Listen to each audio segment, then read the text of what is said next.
Vamos a hacer un resumen de los aspectos que vimos de cooperación procesal internacional.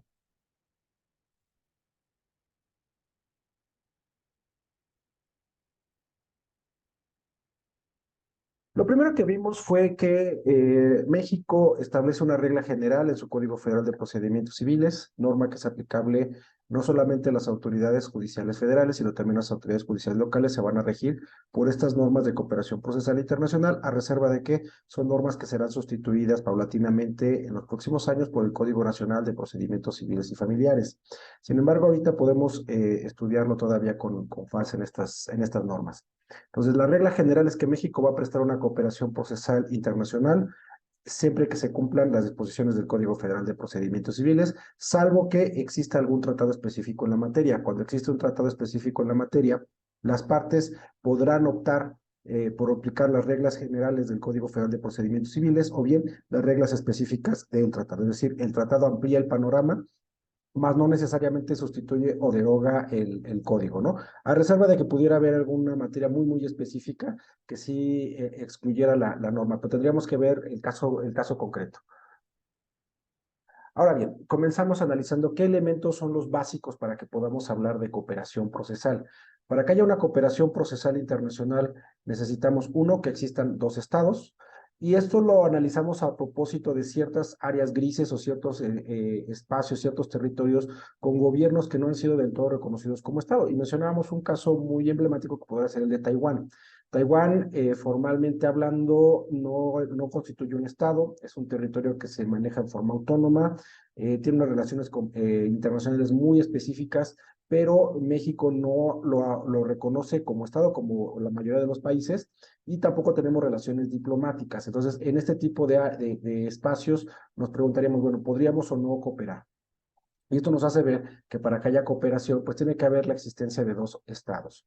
Debe haber una cierta formalidad en la comunicación, de tal forma que se aseguren las autoridades judiciales que los documentos efectivamente provienen de una autoridad judicial de otro país. Decíamos que cuando se trata de cooperación procesal interna, normalmente nos basamos en principios de buena fe, reconocemos el uso de ciertos sellos, de ciertos símbolos, escudos nacionales, cierta redacción, y a partir de eso las autoridades judiciales saben o presumen que lo que se les está pidiendo proviene de algún juez de otro estado. Y sin embargo, también ya con las comunicaciones actuales, existe esta comunicación formal a través de la presentación del exhorto con sus sellos, con todos sus elementos formales, y una verificación telefónica también es posible. Así se aseguran que efectivamente proviene de donde dice provenir, es decir, que no se trata de una falsificación provocada por alguna parte que pretende hacer algún acto procesal fraudulento. Sin embargo, en materia internacional no existen estas posibilidades de comunicación telefónica, entonces por eso en principio se establece una cierta formalidad que vamos a ver. El uso de un idioma, que forzosamente tendrá que ser el español, y cuando provienen las notificaciones, perdón, o las solicitudes de cooperación de algún país que no habla español, tiene que presentarse con una traducción. Vamos a encontrar ciertas formas de transmisión de la comunicación, es decir, cómo llega al juzgado. Y ahorita vamos a ver cuáles son esos canales por los cuales puede llegar la comunicación oficial. Y además vamos a tener una competencia interna, es decir, cómo internamente se va a distribuir la competencia para decidir a quién corresponde llevar a cabo los actos de cooperación. Ahora bien, este tema de dos estados. Debemos señalar que sí se necesita que haya un reconocimiento de México eh, hacia el país de donde proviene la solicitud de cooperación como Estado, mas no es necesaria la existencia ni de la relación diplomática ni de la relación consular. Hemos tenido casos en donde se pueden romper las relaciones diplomáticas, se mantienen las consulares, se mantiene la cooperación. Podrían romperse ambas, o es más, en el caso de un nuevo país que tiene reconocimiento en la comunidad internacional, pero quizás por su tamaño o simplemente México aún no establece ni las relaciones diplomáticas ni las relaciones consulares, y no obstante ello, si nosotros vemos la regla general que vimos hace un momento en el Código Federal de Procedimientos Civiles, podríamos concluir que pues podemos prestar la cooperación porque no es necesaria la relación ni diplomática ni consular, simplemente el reconocimiento como Estado para que se pueda prestar esta cooperación. Ahora bien, en cuanto a las formalidades de la comunicación, les decía yo que necesitamos asegurarnos que la comunicación proviene de un país, de que no se trata de una falsificación y que efectivamente proviene de una autoridad judicial perfectamente reconocida y constituida en país extranjero. Ahora, ¿cuáles son esos mecanismos que tenemos? Desde el punto de vista estrictamente formal, tenemos dos mecanismos para asegurarnos de la autenticidad de los documentos. Estos son el proceso de la legalización y el proceso de la apostilla.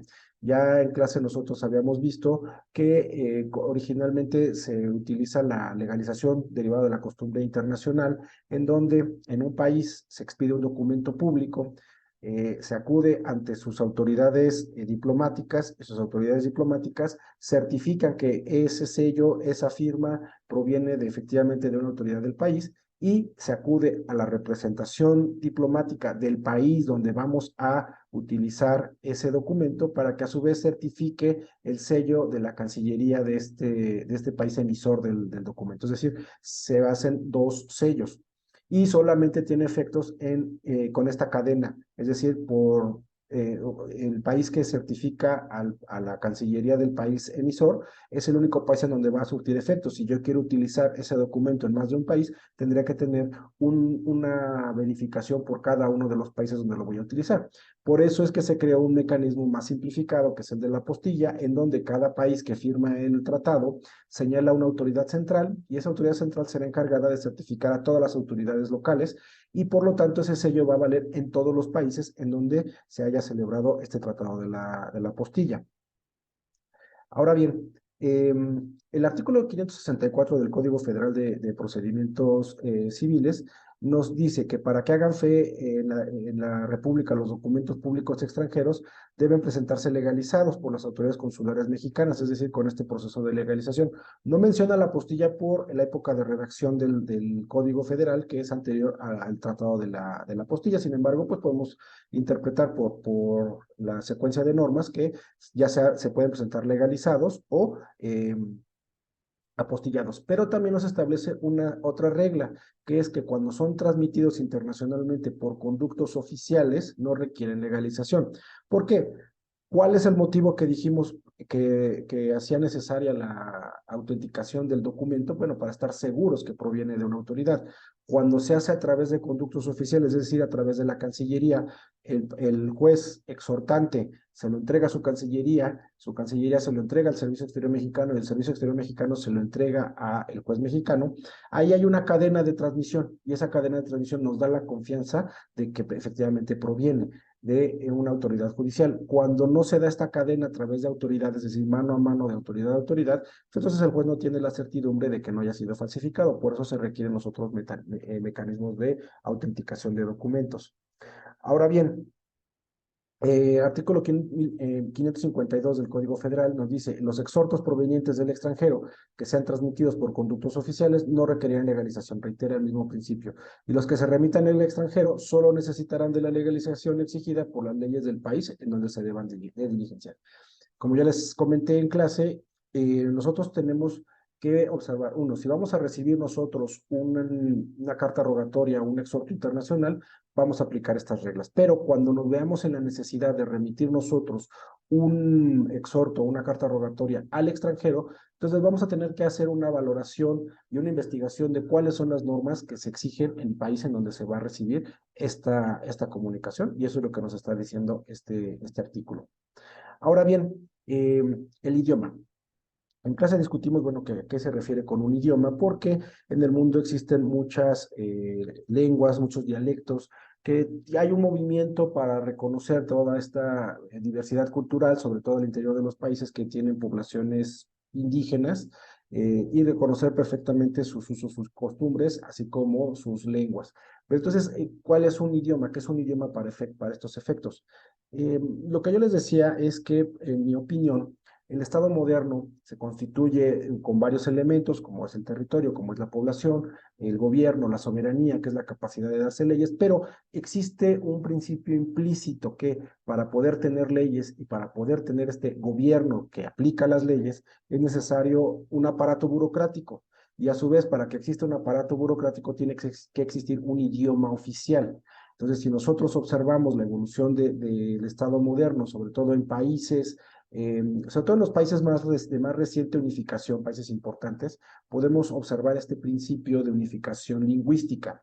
Posiblemente en México no lo vemos con tanta fuerza porque nuestro proceso de unificación lingüística pues, se comenzó desde el siglo XVI, XVII, XVIII. Para estas épocas tenemos consolidada una lengua oficial, una lengua burocrática, aunque tengamos la diversidad de lenguas indígenas. Y yo les comentaba que en el caso italiano, por ejemplo, que es de una unificación mucho más tardía, que es hacia finales del siglo XIX, no existía como tal una lengua única en Italia, en lo que es Italia, en la península, sino lo que había eran dialectos regionales, que se van más o menos pareciendo, van teniendo diferencias, y entonces cuando existe el proceso de unificación italiana, tienen que imponer o favorecer una única lengua, y esa única lengua fue en el caso italiano, el toscano. Entonces el toscano viene a constituir la lengua italiana, y al día de hoy, pues se tiene a un 90% de la población italiana que utiliza el italiano, es decir, hay un 10% de población que no utiliza el italiano, pues en sus regiones. Entonces, por eso les decía yo, esta idea del idioma, pues va asociada a la lengua burocrática del país de donde proviene. Y normalmente la regla es que cada país tiene una sola lengua burocrática. Pueden existir casos muy especiales, como el caso canadiense, que tendrán dos lenguas burocráticas, pero la tendencia es a que un país tenga una sola lengua burocrática. Y entonces, cuando se nos presenta a nosotros este exhorto, carta rogatoria, bueno, si no es en español, se tiene que presentar una traducción. Esta traducción, el artículo no nos exige que sea avalada por algún tipo de perito oficial. Y es lógico, porque nosotros no tenemos necesariamente peritos oficiales en todas las lenguas del mundo. Las tenemos en las que más se utilizan, pero no en todas. Entonces, bueno, cada parte presentará su peritaje, perdón, su traducción, no necesariamente avalada por un perito, de los documentos que presenta al juez mexicano dentro de la carta carta rogatoria o exhorto internacional. Ahora bien, dado que no viene avalado por un perito, entonces existen dos mecanismos de control para saber que la traducción es buena. Uno es la objeción de parte, o dos, la deficiencia evidente. Objeción de parte, bueno, pues sobre todo cuando son procesos bajo el principio de contradicción. Es decir, se pide algo y va a haber una parte que pueda objetar lo que se está diciendo. Entonces, bueno, ok, ante la objeción de parte, la parte que objeta, pues entonces sí tendrá que presentar un perito para desafiar la traducción que se le presentó al juez mexicano, ¿no? Con los efectos que pues ya correspondan, ¿no? Es decir, ¿qué efectos puede tener el que yo objete una traducción? Uno, pues, puede ser anular todo el proceso, porque la traducción difiere totalmente de la traducción presentada con la cual trabajó originalmente el juez exhortado, pues difiere totalmente de lo que decía la comunicación oficial, pues, que quedaría sin efectos, ¿no? O algún tipo de ajuste parcial, por ejemplo, ¿no?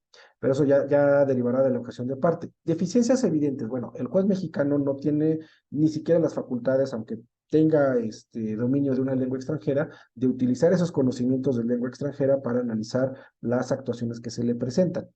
Entonces, ¿qué es lo que puede ser una deficiencia evidente? Es decir, sin que yo hable el idioma, ¿cómo me puedo dar cuenta que la traducción está mal? Uno, digamos que presentan el documento, lo transcribieron, lo metieron a un traductor de los que hoy en día existen y arroja una traducción, y esa traducción es la que simplemente presentaron.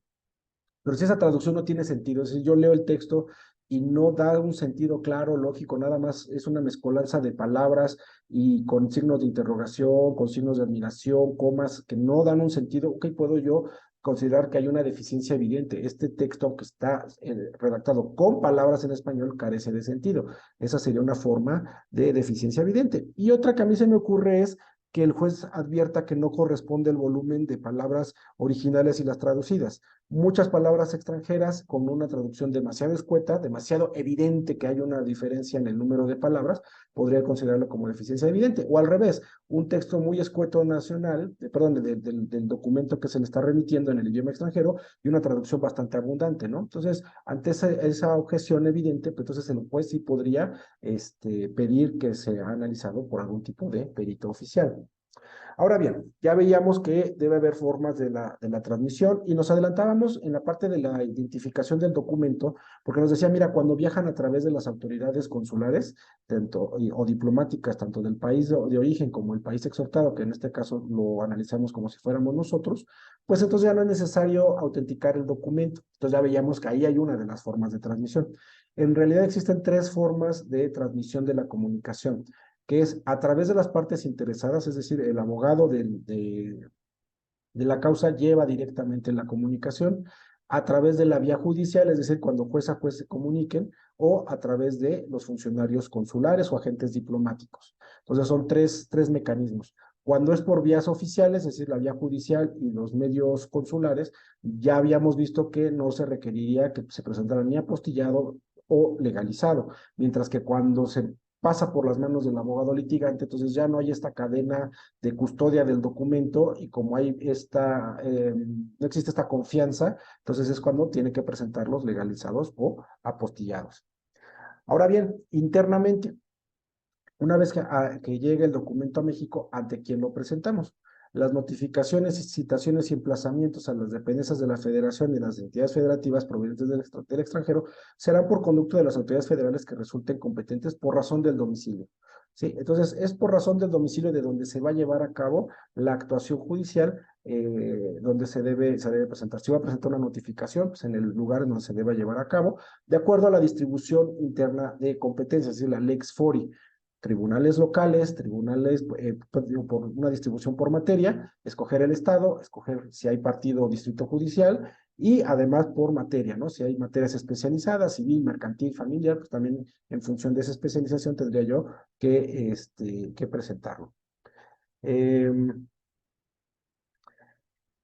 Dice el artículo 558, las diligencias a que se refiere el artículo anterior y el artículo 545 se llevarán a cabo por el tribunal del domicilio de quien vaya a ser notificado, de quien vaya a recibirse la prueba, o donde se encuentre la cosa, según sea el caso. Es decir, reitera la regla que habíamos visto anteriormente porque se refería a las notificaciones oficiales, o sea, a dependencias oficiales o federales, ¿no? Esto es para el caso de los particulares y amplía pues también a las diligencias de prueba y tendríamos que extender esta regla por analogía pues, a otro tipo de pruebas, ¿no? A recabar documentos o llevar a cabo algún tipo de prueba pericial, por ejemplo, o de inspección judicial, ¿no? Ahora, es importante que tengamos en cuenta esta regla del 555, que lo que nos dice es algo muy básico, algo que ya sabemos. El juez mexicano va a aplicar su lex fori para desahogar la diligencia que se le está pidiendo. Es decir, las formalidades, a quién corresponde, cómo se va a hacer, etcétera, todo corresponde a la lex fori. Sin embargo, existe también otra regla. Podemos simplificar formalidades u observar formalidades distintas de acuerdo a lo que nosotros solicitemos. Y esta regla debemos considerarla a la hora de también hacer una solicitud de algún tipo de cooperación. Nosotros sabemos cómo se hacen las cosas y cuando lo mandamos internamente, es tan uniforme nuestro derecho procesal que una prueba confesional, una prueba testimonial, una notificación, un emplazamiento, prácticamente los jueces aplican reglas sumamente similares, así que no nos preocupamos por especificar o aclarar qué formalidades debe llevar, pero cuando vamos a otro país o proviene de otro país, entonces resaltan las diferencias que hay en la forma del desahogo de la prueba. Por ejemplo, en el caso americano, bueno, pues un testimonio se recibe previo juramento realizado con un texto religioso de por medio, ¿no? Para nosotros, pues sería quizás inaceptable, no podríamos conceder esa observancia porque podríamos considerar que violaría los principios de separación de iglesia-estado. Y nosotros tenemos a su vez otras formalidades que no aplican ellos, ¿no? Es decir, el apercibimiento de conducirse con verdad bajo penas de carácter penal, ¿no? Y no es que no tengan ellos la sanción penal, ojo, es en cuanto a la formalidad, es decir, la forma que va llevando a cabo el desahogo de la prueba, y eso es a lo que se refiere. Entonces debemos ser muy específicos en qué forma se va a llevar a cabo. Te pido que, por ejemplo, para una prueba confesional que se llevara a cabo en otro país, Te pido que señales un día y hora para recibir en la sede judicial a la persona, que esa persona sea citada con cierta antelación para garantizar su defensa, que se le hagan estas preguntas, si fuera una confesional tradicional, se le lean estas afirmaciones y se le pida que conteste sí o no directamente a cada una, y acto continuo, si quiere hacer alguna precisión o aclaración, se tome nota de la precisión o aclaración posterior a haber escrito si lo afirmó o lo negó, ¿no? Solicito que al momento de comparecer se le tomen datos generales, que quiero que me pregunte su nombre, su domicilio, su ocupación, su origen, y que sea advertido o puedas tú sancionarlo con las penas más severas que haya en materia de falsedad en declaraciones, ¿no? Para nosotros son de carácter penal, algún país puede tener también normas de carácter penal o ser simplemente administrativas, ¿no? Nosotros no podemos apercibirlo con que se cometa con la comisión del delito bajo normas mexicanas. ¿Por qué? Porque se está llevando a cabo en otro país. Así que se va a aplicar la Lex Fori. Cuando yo pido una cooperación, pues tendré que especificar que sea advertido con las penas más severas que la ley del foro tenga previsto. Entonces hay que detallar lo más posible, y a su vez cuando se recibe, lo ideal es que vinieran muy detalladas. Cuando no existe este nivel de detalle, como dice aquí el artículo 555, bueno, vamos a tratar de cumplir lo más posible la cooperación que nos piden con nuestras propias leyes procesales. Ahora bien, la cooperación la vamos a poder dividir en dos grandes sectores, una cooperación ejecutiva y una no ejecutiva, es decir, una que lleva coacción, que lleva la fuerza del Estado para que se cumpla algo, y una serie de actos procesales que no conllevan una acción ejecutiva. Si vemos nosotros un procedimiento ordinario, bueno, tenemos una demanda, una contestación, pruebas y una sentencia.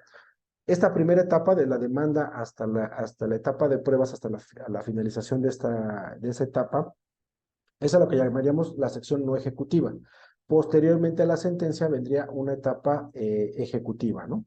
¿Por qué se distinguen estos dos sectores de la cooperación? Bueno, básicamente por lo que dice esta regla. Cuando nosotros damos una cooperación procesal no ejecutiva, no necesitamos analizar la competencia del juez exhortante, o sea, del juez que nos remitió la cooperación, pero a su vez implica, o más bien se sobreentiende, y aquí lo dice expresamente, que nosotros vamos a cooperar en toda la etapa no ejecutiva sin que eso implique que vamos a reconocer posteriormente la competencia del juez exhortante, ni es un compromiso de que vayamos a ejecutar. ¿Por qué? Porque en la etapa ejecutiva el estándar de análisis va a ser más alto. Ahí sí necesitamos revisar más cosas, y eso ya se verá más adelante en el análisis de la ejecución de sentencias extranjeras. Entonces, como las reglas son diferentes, en la etapa no ejecutiva no se analiza competencia, se analizan estándares mínimos, tener la documentación fehaciente que provenga de un estado, cómo fue el camino de comunicación y qué es lo que me están pidiendo y cómo me lo están pidiendo. Pero cuando se trate de sentencias, aparte de todas estas formalidades de transmisión del documento, se va a analizar cierto estándar de la competencia del juez exhortante, pero además va a haber otros parámetros que en su momento pues vamos a ver. Por eso la distinción en estos dos bloques. Ahora bien, el primer bloque, la cooperación no ejecutiva, todo lo que es anterior a la ejecución de sentencia. Podemos hablar de emplazamientos y notificaciones, de la recepción de pruebas. También existe la parte de medidas cautelares, como puede ser el embargo precautorio. Sin embargo, en esta materia de medidas cautelares, México no ha aceptado el prestar la cooperación procesal. La aceptamos en materia de emplazamientos y notificaciones, en materia de recepción de pruebas y un aspecto más, que es la de informes de derecho extranjero, más no las medidas cautelares, lo cual no quiere decir que en el mundo del derecho internacional privado no se reconozca pues también y haya ciertos tratados que se impulsan en la materia para la cooperación procesal en materia de medidas cautelares, que insisto, México no ha aceptado. Bueno, con esto creo que podemos cerrar esta etapa de revisión de lo que estuvimos viendo en materia de cooperación procesal internacional, y veremos si podemos apoyar con algunos otros temas en esta materia. Muchas gracias.